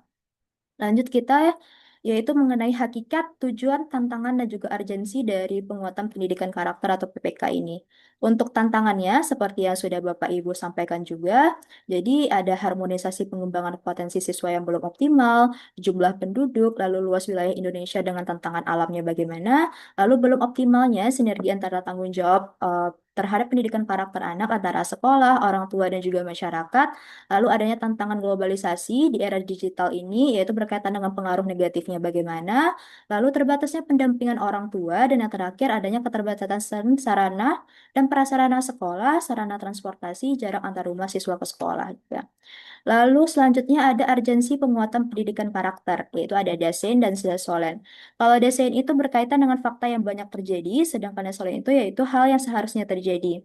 Jadi adanya kesenjangan antara fakta yang terjadi dengan hal yang seharusnya terjadi ini, jadi akan semakin besar jaraknya, semakin penting juga penguatan pendidikan karakternya. Untuk fakta yang banyak terjadi, seperti yang sudah Bapak Ibu jelaskan juga ya pada contoh konkretnya. Misalnya ada siswa yang datang terlambat terkait dengan sikap disiplin ataupun sikap kejujuran. Dan selanjutnya untuk hal yang seharusnya terjadi berarti harapan pendidikan dalam membentuk manusia yang berkarakter itu bagaimana. Selanjutnya terkait dengan tujuan penguatan pendidikan karakter. Nah, tujuannya itu terbagi menjadi 3, yaitu membangun dan membekali peserta didik sebagai generasi emas Indonesia tahun 2045 guna menghadapi dinamika perubahan di masa depan. Lalu yang kedua berkaitan dengan mengembangkan platform pendidikan nasional yang meletakkan pendidikan karakter sebagai jiwa utama dengan memperhatikan keberagaman budaya Indonesia. Dan yang selanjutnya, yang ketiga, yaitu merevitalisasi dan memperkuat potensi dan kompetensi ekosistem pendidikan. Jadi berdasarkan Kemendikbud nomor 2000 tahun 2010, jadi pada dasarnya tujuan utama pendidikan karakter adalah untuk membangun bangsa yang tangguh di mana masyarakatnya harus berakhlak mulia, bermoral, bertoleransi, dan juga bergotong royong. Baik, itu penjelasan pada sesi 1. Selanjutnya kita masuk pada sesi 2 sebelum penjelasan terkait dengan tugas. Nah, Bapak dan Ibu, untuk penjelasan terkait dengan sesi 2 kita ini lebih menekankan pada evaluasi atau asesmen pendidikan karakter. Ya. Di sini dijelaskan bagaimana pelaksana dan pemangku kepentingan yang terlibat dalam penguatan pendidikan karakter, yaitu ada kementerian atau lembaga, pemerintahan daerah, perguruan tinggi, pelaku bisnis, dan juga media massa juga mempunyai pengaruh yang sangat penting atau sebagai pemangku kepentingan dalam penguatan pendidikan karakter atau program PPK. Lalu yang kedua, pelaksanaan PPK ini diimplementasikan di 3 ranah, yakni sekolah, lingkup keluarga, dan juga masyarakat, yang melibatkan berbagai pelaksana dan juga pemangku kepentingan pendidikan sesuai dengan kedudukan, fungsi, dan juga peranannya masing-masing. Nah, untuk fungsi dan peranannya, untuk Kemendikbud, yaitu untuk membuat kebijakan dan peraturan tentang pelaksanaan PPK. Lalu lembaga kementerian lain sebagai mitra dari Kemendikbud ini, lalu ada pemerintahan daerah, yaitu membuat kebijakan dan juga peraturan PPK di daerah. Selanjutnya yaitu kelurahan atau desa, yaitu memberikan keteladanan PPK kepada seluruh warga desa dan kepala sekolah, yaitu untuk menyusun visi dan juga misi, program dan kegiatan yang menegaskan karakter yang dibangun yang menjadi ciri khas sekolah tersebut. Lalu ada pengawas pendidikan. Pengawas pendidikan ini berfungsi untuk mendampingi dan mendukung kepala sekolah, guru, dan juga siswa untuk mengimplementasikan PPK sesuai dengan karakteristik sekolah. Lalu ada guru tutor atau pamong pendidikan non formal, yaitu memberikan teladan dalam mengimplementasikan PPK di lingkungan sekolah. Dan yang terakhir yaitu ada komite sekolah atau masyarakat, yaitu mendukung pelaksanaan program PPK secara mandiri dan bergotong royong dalam kegiatan intrakurikuler, kokurikuler, dan juga ekstrakurikuler. Kegiatan intrakurikuler ini, Bapak dan Ibu, berarti kegiatan dalam proses pembelajarannya. Sedangkan untuk kokurikuler dan juga ekstrakurikuler yaitu kegiatan di luar mata pelajaran seperti adanya kegiatan kesenian, paskibraka, ataupun kegiatan pramuka yang sedang kita pelajari ini. Selanjutnya yaitu ada tenaga kependidikan. Fungsinya untuk memberikan keteladanan dalam mengimplementasikan PPK kepada seluruh warga sekolah. Lalu ada komunitas PPK dan komunitas masyarakat. Fungsinya yaitu untuk memberi keteladanan dalam implementasikan PPK di lingkungan masyarakat. Dan yang selanjutnya ada perguruan tinggi, yaitu fungsinya untuk membuat peraturan, kebijakan, serta program PPK untuk mendukung dari program PPK yang pusat. Lalu ada dunia usaha dan juga dunia industri. Fungsinya untuk mendukung pelaksanaan PPK di sekolah dan masyarakat melalui program tanggung jawab sosial korporasi. Dan terakhir yaitu ada media massa, yaitu melaporkan praktik baik atau memberikan pesan moral dan karakter baik dalam setiap reportasenya bagaimana. Nah, untuk prinsip tata kelola pemangku kepentingan ini terbagi menjadi 7, yaitu ada prinsip pelibatan, prinsip integrasi, kesinambungan, pengulangan, kesungguhan, prinsip meluas atau menyebar, dan juga prinsip keteladanan. Nah, Bapak dan Ibu, untuk prinsip pelibatan ini artinya melibatkan semua pihak di mana pendidikan karakter tidak bisa hanya dilakukan oleh sendiri. Jadi perlu adanya peran atau kerjasama antara sekolah, rumah, dan juga masyarakat. Lalu yang kedua ada prinsip integrasi. Nah, prinsip integrasi ini berarti nilai karakter diintegrasikan dalam semua kegiatan. Jadi dalam pembelajaran tidak hanya melalui teori tetapi juga pembahasannya. Lalu ada prinsip kesinambungan. Prinsip kesinambungan ini berarti dilakukan secara terus-menerus. Contohnya melalui proses pembiasaan, seperti anak berdoa, menyanyikan lagu nasional pada saat awal pembelajaran dan di akhir pembelajaran menyanyikan lagu daerah, dan juga sikap disiplin. Dan yang keempat yaitu ada prinsip pengulangan. Prinsip pengulangan ini artinya nilai harus sering diulang agar menjadi suatu kebiasaan bagi anak. Lalu ada prinsip kesungguhan, yaitu konsistensi yang dilakukan untuk menegakkan aturan. Dan yang selanjutnya ada prinsip meluas atau menyebar, artinya dilaksanakan dalam berbagai lingkungan. Dan yang terakhir ada prinsip keteladanan. Selanjutnya, sekolah sebagai lembaga yang paling bertanggung jawab terhadap pelaksanaan PPK ini, di mana sekolah itu memiliki sistem, memiliki infrastruktur, ekosistem, dan juga kurikulumnya. Dan untuk pola implementasi dari PPK di sekolah itu bersifat memusat, menyebar, dan juga pengulangan. Jadi, memusat ini artinya kegiatan difokuskan pada program tertentu. Contohnya melalui program atau kegiatan upacara bendera maupun kegiatan keagamaan lainnya. Lalu yang kedua yaitu ada kegiatan menyebar, di mana pola ini berarti nilai karakter diterapkan dalam semua aktivitas sekolah.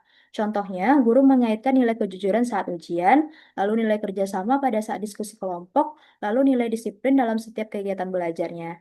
Dan yang terakhir yaitu polanya ada pola pengulangan. Pola pengulangan di sini, di mana nilai karakter dibiasakan secara terus-menerus.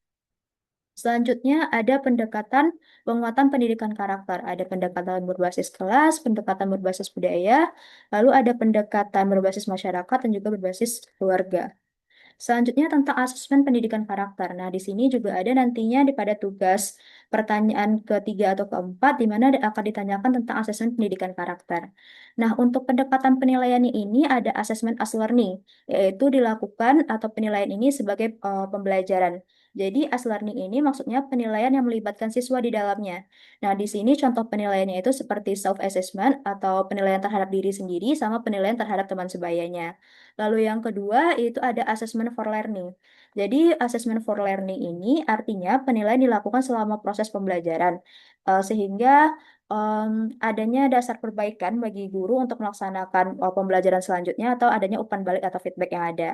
Lalu yang terakhir yaitu ada assessment of learning. Kalau assessment of learning ini dilakukan setelah pembelajaran itu berlangsung. Contohnya pelaksanaan assessment of learning ini pada saat pelaksanaan PTS maupun penilaian akhir semester. Jadi as learning ini dilakukan oleh siswa, for learning ini dilakukan selama proses pembelajaran, sedangkan off learning ini dilakukan setelah proses pembelajaran itu berlangsung. Untuk for learning ini dapat juga dilakukan asesmen diagnostik. Jadi di mana asesmen diagnostik ini dapat dilakukan untuk mengukur bagaimana kemampuan awal maupun gaya belajar dari siswa kita. Selanjutnya, prinsip asesmen karakter, yaitu ada utuh dan sinergi, lalu ada terintegrasi dengan aktivitas belajar peserta didik, lalu ada asesmen sebagai pembelajaran dan asesmen untuk pembelajaran, lalu ada multi data yang diperoleh dari multi teknik asesmen dan juga multi instrumen, lalu ada lintas mata pelajaran dan juga lintas pengalaman belajar, edukatif, bersistem dan juga terpadu dengan program sekolah dan juga berkesinambungan. Nah, selanjutnya Bapak dan Ibu, kita juga mempelajari terkait dengan instrumen asesmen penguatan pendidikan karakter. Nah, instrumen ini akan Bapak Ibu lakukan atau bahkan Bapak Ibu buat, yaitu pada pertanyaan ketiga dari tugas kita yang pertama. Jadi silahkan nantinya Bapak Ibu ada disiapkan nilai-nilai karakternya, lalu silahkan pilih dari kelima jenis instrumen ini melalui jurnal refleksi boleh, observasi boleh, melalui hasil wawancara juga boleh, ataupun hasil survei dan juga portofolio. Nah, Bapak dan Ibu, untuk jurnal refleksi ini berarti adanya catatan dari guru yang sudah mengajar di kelas tentang kelebihan dan juga kekurangannya itu pada saat mengajar. Lalu ada observasi. Kalau observasi ini berarti pengamatan, di mana guru melakukan pengamatan terhadap karakter dari siswa yang diamati. Lalu ada penilaian hasil wawancara. Wawancara ini dapat dilakukan dengan guru yang sedang mengajar. Lalu ada survei dan juga portofolio. Untuk survei itu tidak saya sarankan karena lebih ke metode pengumpulan data untuk mendapatkan informasinya itu dalam skala besar. Di sini kita hanya memerlukan dalam satu kelas saja. Selanjutnya ada tujuan dan ruang lingkup asesmen karakter, di mana asesmen karakter ini bertujuan untuk memperoleh informasi perkembangan karakter peserta didik. Untuk itu perlu acuan yang berkaitan dengan karakter yang perlu diperkuat dan proses asesmen untuk menilai perkembangan karakter yang diharapkan. Lalu ada pelaksanaan asesmen PBK ini, di mana setiap karakter utama dijabarkan ke dalam indikator yang dilengkapi dengan indikator atau contoh perilaku yang dapat diamati. Indikator tersebut tercermin dalam 5 karakter utama atau 6 profil pelajar Pancasila, mulai dari berkebinekaan global, mandiri, kreatif, dan lainnya. Baik, itu penjelasan dari sesi 2 kita. Selanjutnya, saya lanjutkan saja ya pada penjelasan tugas, nantinya baru Bapak dan Ibu boleh atau dipersilahkan untuk bertanya.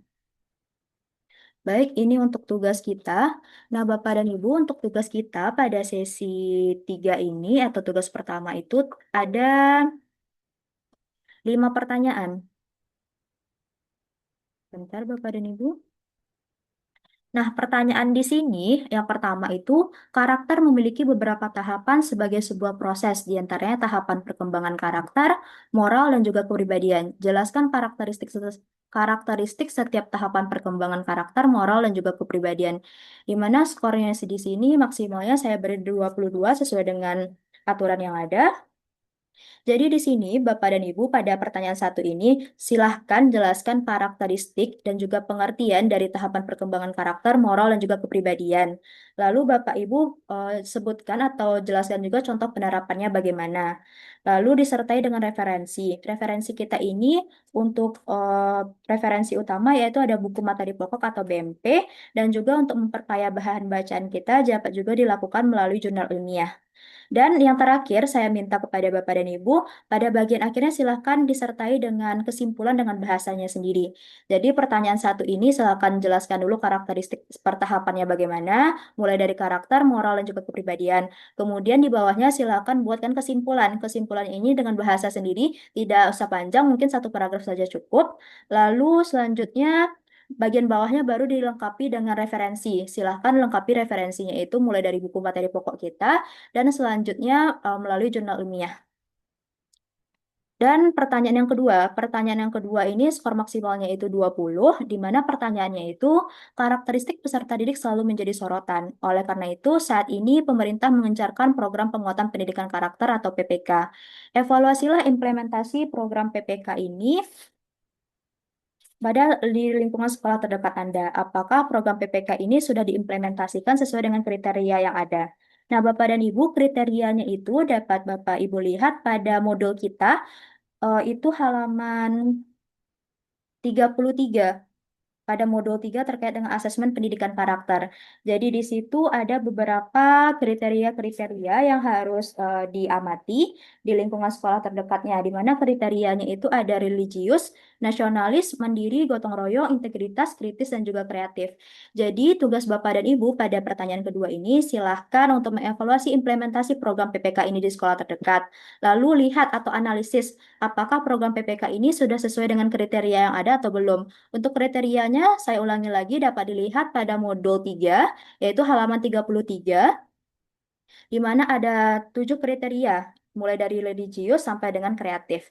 Nah, silakan dijabarkan juga penjelasan atau pemaparannya, dan disertai juga dengan referensi. Selanjutnya, pada pertanyaan ketiga. Nah, untuk pertanyaan ketiga ini, pertanyaannya yaitu untuk mengukur keberhasilan implementasi pendidikan karakter dibutuhkan instrumen penilaian yang akurat. Rancanglah salah satu instrumen yang cocok untuk mengukur salah satu karakter peserta didik. Nah, Bapak dan Ibu, untuk karakter tadi sama ya, sama pertanyaan nomor 2. Jadi, Bapak dan Ibu pilih salah satu karakter. Misalnya ini, karakternya itu religius. Jadi, silakan pilih karakternya itu karakter religius, lalu kembangkan instrumennya. Untuk instrumennya tadi, seperti yang sudah saya jelaskan sebelumnya, bisa melalui jurnal refleksi, bisa melalui observasi atau melalui pengamatan, lalu hasil wawancara, ada juga survei dan juga portofolio. Silakan Bapak Ibu ambil satu karakter, lalu ambil juga satu instrumen yang akan dikembangkan. Nah, kriteria yang akan dikembangkan ini silakan dijabarkan lagi indikatornya. Misalnya pada saat proses pembelajaran bagaimana, awal pembelajarannya bagaimana, dan pada akhir pembelajarannya itu bagaimana. Dan selanjutnya, oh ya, satu lagi untuk skor maksimalnya yaitu 18. Selanjutnya pada pertanyaan keempat. Nah, pertanyaan keempat ini yaitu hubungan antara pramuka ini dengan profil pelajar Pancasila. Jadi Bapak dan Ibu silahkan jabarkan atau berikan penjelasan bagaimana hubungan antara pramuka dengan profil pelajar Pancasila. Di mana pramuka ini terdiri atas 10 dasar Dharma Pramuka, silakan dilihat atau di searching, yaitu ada takwa kepada Tuhan Yang Maha Esa sampai kepada suci dalam pikiran, perkataan, dan juga perbuatan. Silakan jabarkan bagaimana hubungan keduanya dengan memperhatikan nilai-nilai yang dikembangkan tadi. Dan yang selanjutnya, untuk skor maksimalnya adalah 16. Dan yang selanjutnya di sini ada ditampilkan video tentang kegiatan ekstrakurikuler pramuka. Silahkan Bapak Ibu amati video ini. Lalu ada 11 topik. 11 topiknya itu seperti ini, yaitu ada profil pelajar Pancasila, pelajar Indonesia sebagai pelajar mandiri. Nanti 11 topik ini saya kirimkan kepada grup WhatsApp kita. Lalu ada 3, yaitu terkait dengan gerakan kepanduan di Indonesia. Lalu ada kepramukaan sebagai suatu permainan yang menyenangkan di alam terbuka, pendirian gerakan pramuka, lalu ada lambang pramuka. Yang ketujuh, upacara sebagai alat pendidikan. Yang kedelapan, tentang metode keterampilan kepramukaan. Yang kesembilan, tentang teknik kepramukaan. Yang ke-10 tentang kaitan nilai-nilai pramuka dengan profil pelajar Pancasila. Yang terakhir yaitu mengenai tujuan akhir pendidikan kepramukaan. Nah, dari 11 topik ini, silahkan Bapak Ibu, sebentar. Jadi silahkan Bapak Ibu lihat dari video yang sudah diamati ini, ada 6 topik yang dibahas dalam video tersebut. Silahkan jabarkan 6 topiknya itu bagaimana. Silahkan diperhatikan dulu videonya.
Yang Pancasila adalah perwujudan pelajar Indonesia sebagai pelajar sepanjang hayat yang memiliki kompetensi global dan berperilaku sesuai dengan nilai-nilai Pancasila.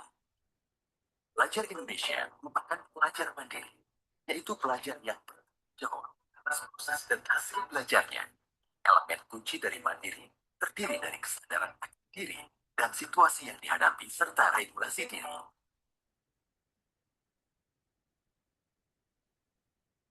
Dalam upaya pencapaian profil pelajar Pancasila, Direktorat Sekolah Dasar Kementerian Pendidikan Kebudayaan, Riset dan Teknologi Republik Indonesia, salah satunya melalui ekstrakurikuler pramuka.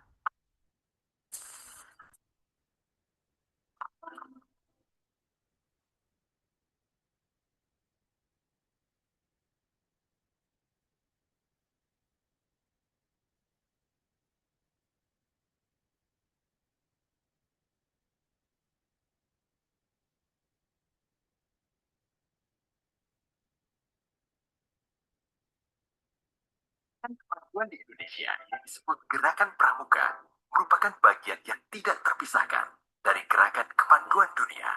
Sehingga prinsip pendidikan kepramukaan di Indonesia sama dengan yang telah dikemukakan oleh Lord Baden-Powell, Bapak Pandu Dunia.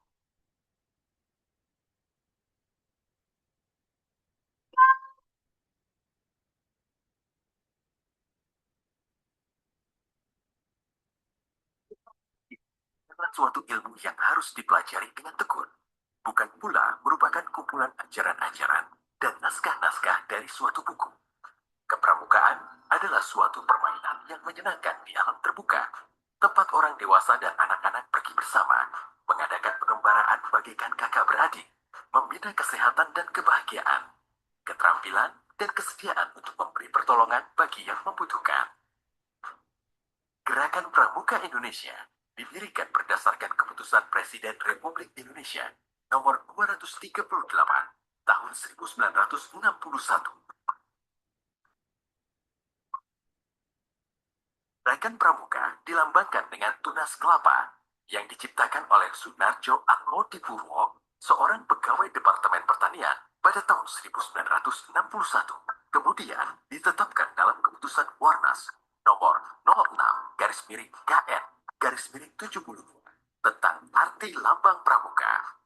Penggunaan lambang pramuka bertujuan sebagai alat pendidikan untuk menanamkan sifat seperti yang tersemat di dalam tunas kelapa kepada seluruh anggota Gerakan Pramuka.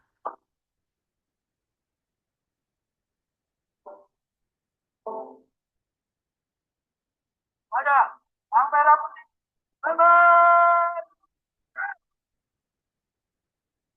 upacara dalam pramuka merupakan alat pendidikan.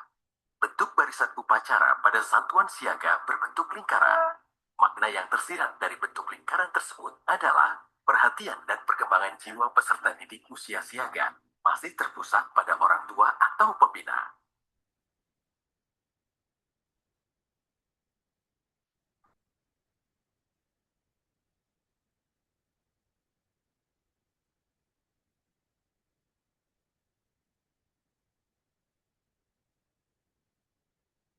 Pramuka penggal bukan upacara dalam bentuk atau angkare. Makna yang tersirat dalam bentuk barisan upacara pramuka penggalang bahwa perhatian dan perkembangan jiwa pramuka penggalang telah mulai terbuka.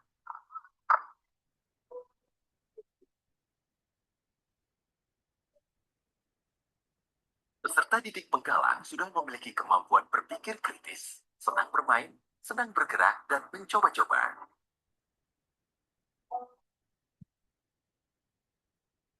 Upacara dalam gerakan pramuka adalah agar peserta upacara atau peserta didik mampu A. Memiliki rasa cinta kepada tanah air, bangsa, dan negara. B. Memiliki rasa tanggung jawab dan disiplin pribadi. C. Selalu tertib dalam kehidupan sehari-hari. D. Memiliki jiwa gotong royong dan percaya pada orang lain. E. Dapat memimpin dan dipimpin. F. Dapat melaksanakan upacara dengan hikmat dan tertib. G. Peningkatan ketakwaan kepada Tuhan Yang Maha Esa.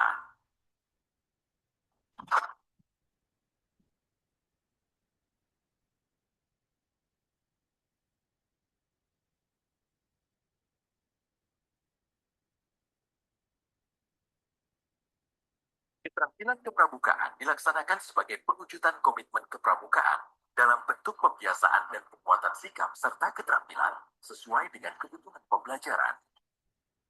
Metode dan keterampilan kepramukaan atau scouting skill yang dapat dilatihkan kepada peserta didik dengan mempertimbangkan kemampuan perkembangan peserta didik. Metode kepramukaan tersebut meliputi A. Pengamalan kode kehormatan pramuka. B. Belajar sambil melakukan. C. Kegiatan berkelompok atau bekerja sama atau berkompetisi. D. Kegiatan yang menarik atau menantang. E. Kegiatan di alam terbuka. F. Kehadiran orang dewasa yang memberikan bimbingan atau dorongan atau dukungan. G. Penghargaan berupa tanda kecakapan. Dan H. Satuan terpisah antara putra dan putri.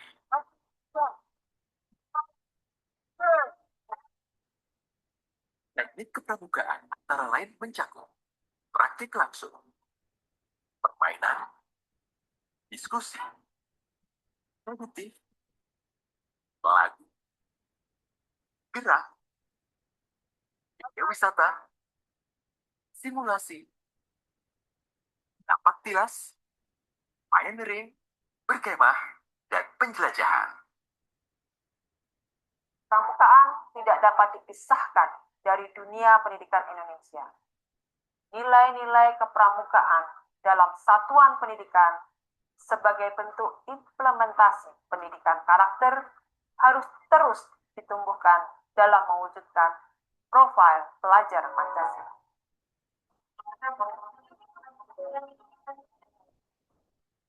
Metode dan teknik kepramukaan muara pada tujuan akhir pendidikan kepramukaan, yaitu terbentuknya peserta didik yang bergerak dan memiliki kecakapan hidup serta mencintai bangsa dan tanah airnya.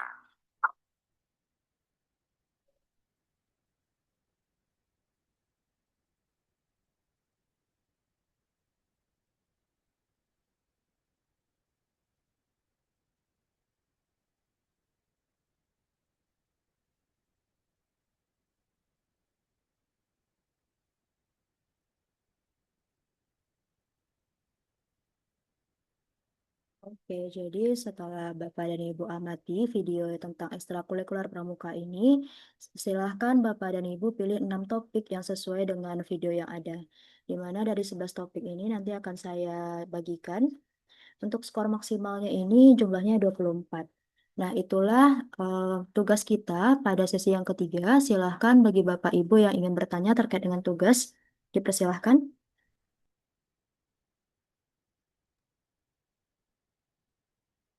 Ibu izin bertanya, itu tugas-tugasnya nanti dikirim melalui apa? Untuk tugasnya ini nantinya ada pertanyaannya itu ada di e-learning sesi 3 kita. Nah, silahkan Bapak dan Ibu kirimnya itu melalui e-learning juga. Untuk saat ini, untuk web ini, di sini saya menjelaskan apa saja yang perlu dibuat pada tugas-tugas yang akan dilaksanakan itu. Nah, ada pertanyaan tentang pertanyaan 1, 2, 3, atau 4-nya, Ibu Nurfilda?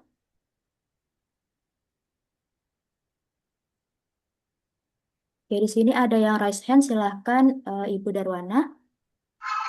Ya, mohon maaf Ibu. Baik. Tadi mau bertanya tentang pertanyaan 1 dan pertanyaan 4. Di situ kami tadi menyimak tentang pertanyaan 1, apa-apa saja yang harus yang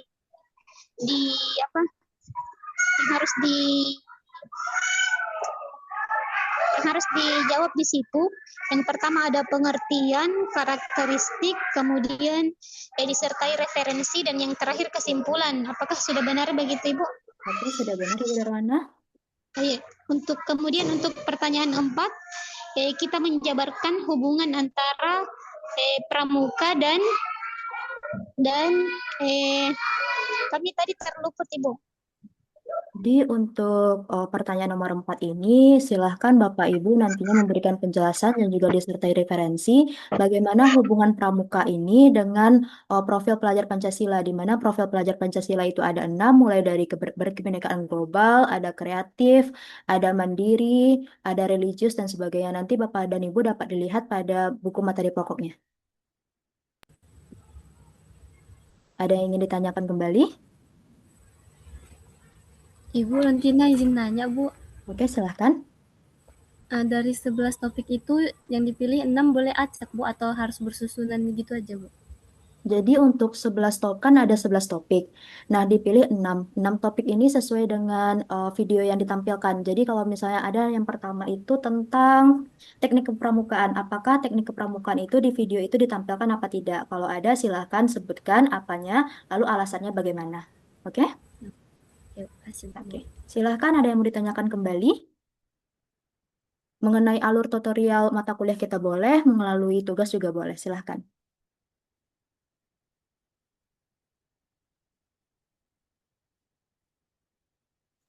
Mau bertanya mengenai itu, Bu, grup WhatsApp. Saya belum masuk. Boleh Baik, ya untuk Ibu Mariana, untuk grup WhatsApp-nya itu link tautannya sudah saya kirimkan melalui grup chat kita yang ada di e-learning dan juga coba lihat di pada forum perkenalan. Nah, di forum perkenalan itu sudah saya tempelkan juga link WhatsApp kita. Silahkan bergabung ya. Selanjutnya, Baik, Bu. selanjutnya. Maaf Ibu, kami juga mau bertanya sekali lagi.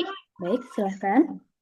Di sini kami bukan bertanya tentang materi ataupun tugas. Kami mau bertanya tentang kehadiran dan nilai. Jadi nilai dari setiap tugas. Karena dari mata kuliah yang lain kami bisa melihat atau mengakses di nilai dan nilai tugas dan kehadiran. Namun di mata kuliah ini kami tidak mampu mengaksesnya. Apakah memang seperti itu Ibu atau bagaimana?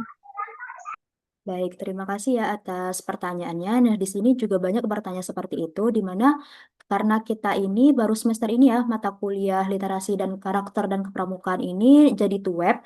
Jadi makanya kalau misalnya untuk mata kuliah tuweb, kita itu tidak perlu kehadiran.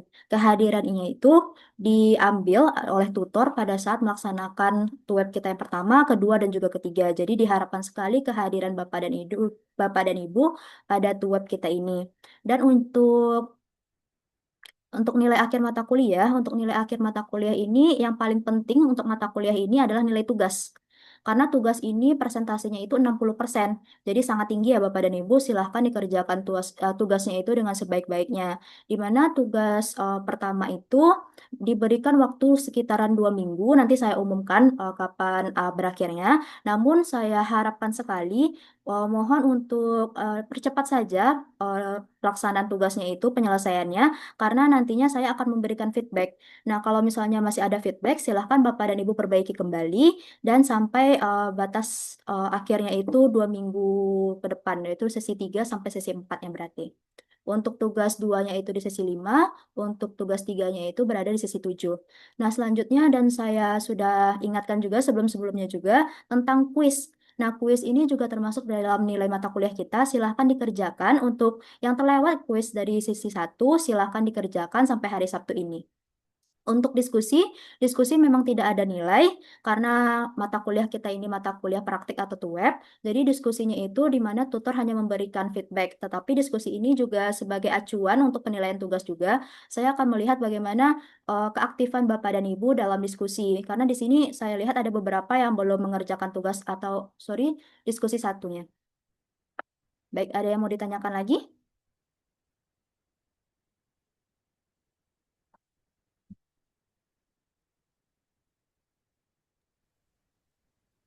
Baik Ibu, saya mau bertanya, untuk pengerjaan tugas ini sama seperti mengerjakan kayak di sesi 1 atau 2, apa menggunakan Word?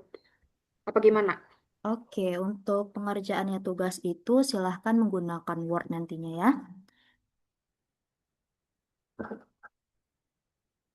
Baik, ada pertanyaan lainnya? Terkait tugasnya boleh dari pertanyaan 1 sampai dengan pertanyaan 5. Kalau misalnya masih ada yang ragu, silahkan.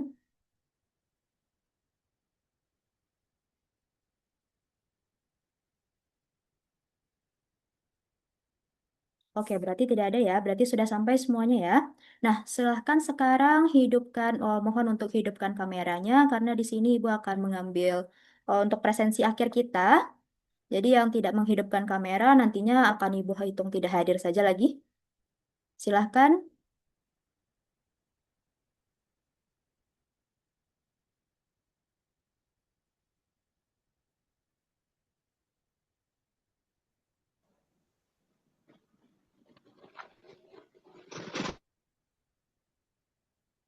Ya, silakan. Ada Ibu Mary, Ibu Canda, Bapak Heran, Gea, lalu Ibu Syabila Putri. Kalau Bapak Muhammad Rizky sedang rapat, tadi sudah izin kepada saya. Lalu ada Bapak Dede Igel, Ibu Mariana, lalu ada Ibu Tika Ainun. Mohon kepada user atas 824 ini diubah namanya menjadi nama mahasiswanya sendiri. Karena nanti tidak terhitung sama saya siapa namanya nanti.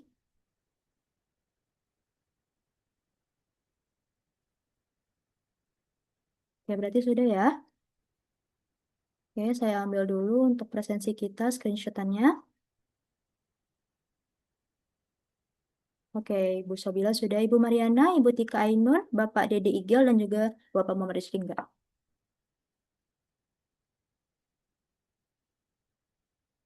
Oke, saya screenshot saja lagi ya. Oke, sudah.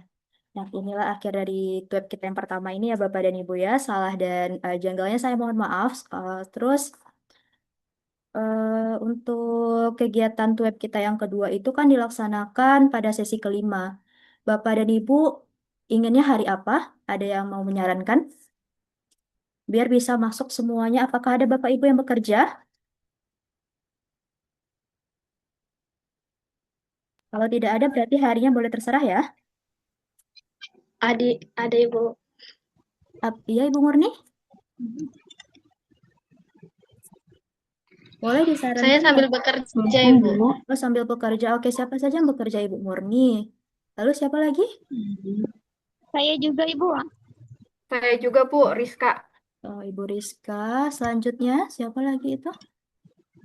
Saya baca ada di forum perkenalannya Ibu Rontina, kalau nggak salah lagi bekerja juga ya? Oke, Ibu Rontina juga. Iya. Ada lagi yang sambil bekerja, jadi bisa kita tetapkan harinya itu bisa hari Sabtu juga nantinya ke depannya.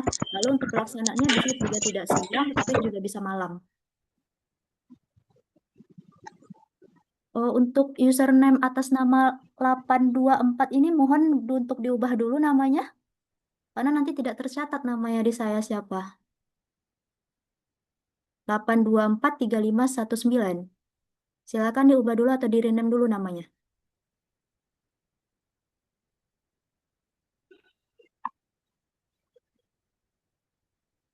Oke.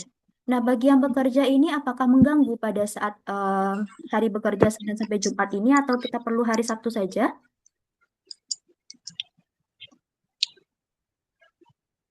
Tidak apa-apa ya, berarti hari Senin sampai Jumat ya? Tidak apa-apa, oke. Iya Bu, tidak apa-apa. Untuk pelaksanaannya bagaimana? Siang, pagi, atau malam juga bisa? Siang lagi aja Bu, soalnya kalau pagi kerja. Oke, Iya, baik. Siang ya. Oke. Oke, jangan lupa ya tweet kedua sama ketiga kita pada sesi 5 dan juga 7 ya Bapak dan Ibu. Selanjutnya ada yang mau ditanyakan kembali? Kalau tidak saya akhiri saja perkuliahan kita hari ini. Assalamualaikum Bu. Waalaikumsalam. Silahkan Ibu, siapa namanya? Nama saya Mila Bu. Maaf ya, dari tadi Ibu panggil saya nggak nyaut katanya, soalnya saya ada kendala tadi. Oke gitu. Ibu, nama lengkapnya siapa? Mila. Oh Mila, oke. Silahkan Ibu Mila perkenalkan dirinya dulu, asalnya dari mana, semester berapanya juga. Oke, Assalamualaikum warahmatullahi wabarakatuh. Perkenalkan, nama saya Mila. Saya dari Prodi PGSD Salut Pelabuhan Ratu. Saya baru semester 1. Oke. Nah, Ibu Mila ada yang mau ditanyakan terkait dengan tugas yang akan dikerjakan pada sesi selanjutnya? Tidak ada Bu, tapi saya pengen pengen melontarkan ini diskusi 1 tadi.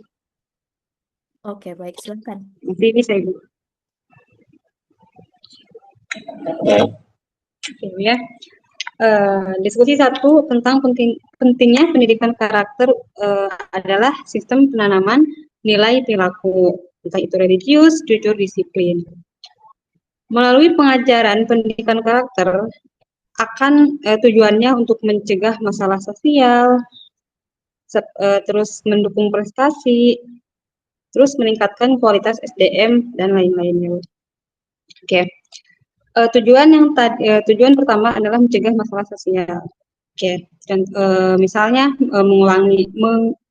menanggulangi kenakalan remaja kan, karena kan di zaman sekarang ya justru remaja itu mungkin dalam tanda kutip banyak yang nakal ya, tidak hanya orang luar saja yang tidak bersekolah, begitupun orang yang sekolah pun banyak ya, mahasiswa pun ya banyak ya Bu ya yang mungkin kelakuannya yang negatif gitu. Nah, makanya gimana pentingnya pendidikan karakter gitu kan, harus terus diperkuat gitu.